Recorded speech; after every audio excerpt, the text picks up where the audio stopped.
Am I the a-hole for telling my wife to tell her mom to move out of our home after she decided to leave all inheritance to her brother? Me 32, wife 30, brother/brother-in-law 27, mother-in-law late 50s. My father-in-law recently passed and left a very sizable life insurance policy to his son and wife. My mother-in-law. My wife received nothing. We understood this because her brother, 27, is not the brightest and still lives at home. He never goes out and only goes to work and back home to play video games all day.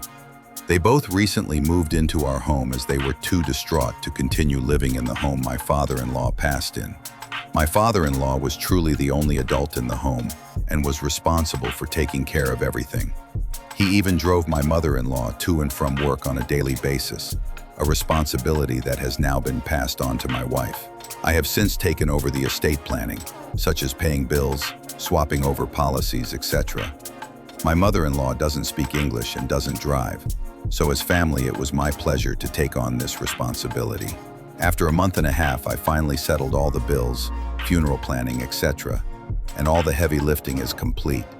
I do not say it lightly, but without me, the family would be lost on what to do. For example, they did not even know where he worked and were surprised to find out he even had a life insurance policy. Both do not have any retirement plans or savings.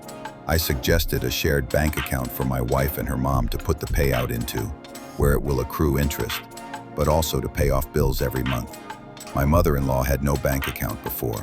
It was at this point my mother-in-law says she would rather not have her daughter on the account and wants to give her portion of the payout to her son and have him set up with a savings account. She says this because since me and my wife have a home, that it would be better used on her brother. We do have a home, but we are by no means rich. In fact, them moving in would help us out financially, as there would be extra income from them paying rent. I expressed to my wife that leaving everything to him would be incredibly irresponsible, because then he will be left the family home and the payout, but mainly because he cannot do anything for himself and cannot be trusted with the money.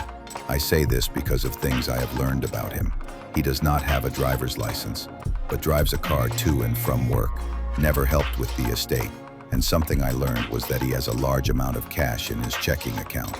He has never had a girlfriend, and since I've known him has shown no signs of ever wanting to move out. The large bank balance worried me, because when I asked him about this, he told me he just had no idea what to do with it and has no concept of retirement planning, since his parents took care of all the bills, and all he did was pay some of the mortgage, go to work, and then go home to play video games.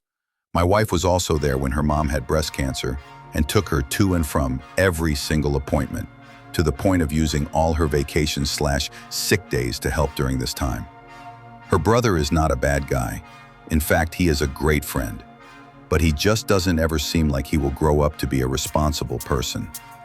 I told my wife that after agreeing to take them in and have them live with us, that it would be a slap in the face to be left nothing. So I told her that her mother and brother should move back to their home and use the money from the payout to help them live with the absence of my father-in-law. She was then furious with me and said all I care about is money, even though I feel that this is not so much about money, but that there is a complete lack of respect with being shown nothing for all the help we have and will be giving. So Reddit, am I the a-hole? Edit, I would like to add that their plan for their family home would be to rent it out.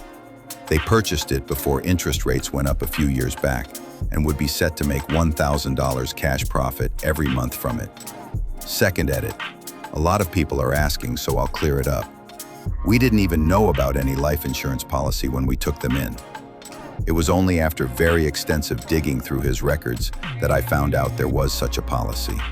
Third edit, I'd like to add that my wife thinks this isn't the right move to leave them to fend for themselves, because her brother and mom are not able to communicate effectively if needed. She only speaks Spanish, and he only speaks English, but does understand Spanish and can say simple words like yes or no in Spanish. So he would be unable to have in-depth conversations about any planning. That is where I have been serving as a bridge, albeit without any input from the brother, as it doesn't seem too important to him. Fourth edit, my mother-in-law and brother-in-law did plan on paying rent. Me and the wife had spoken early on, and decided it would be best to let them have a couple months of not paying rent here, mainly because they would still be paying their mortgage on their home, and paying rent for staying with us would be a great financial burden. This was before any mention of life insurance payout, and even with the payout was still something I honored, as it would likely take a couple months to rent their home out. I would also like to add, if you are hung up on believing that they can't communicate, they can. She speaks her mind to him and he listens. He nods and replies back to her in short phrases, but he is unable to fully communicate effectively with her. It seems his sister was always the mouthpiece for him as well growing up. Can he have an undiagnosed learning disability? Highly likely, but I do not fault him for not knowing Spanish.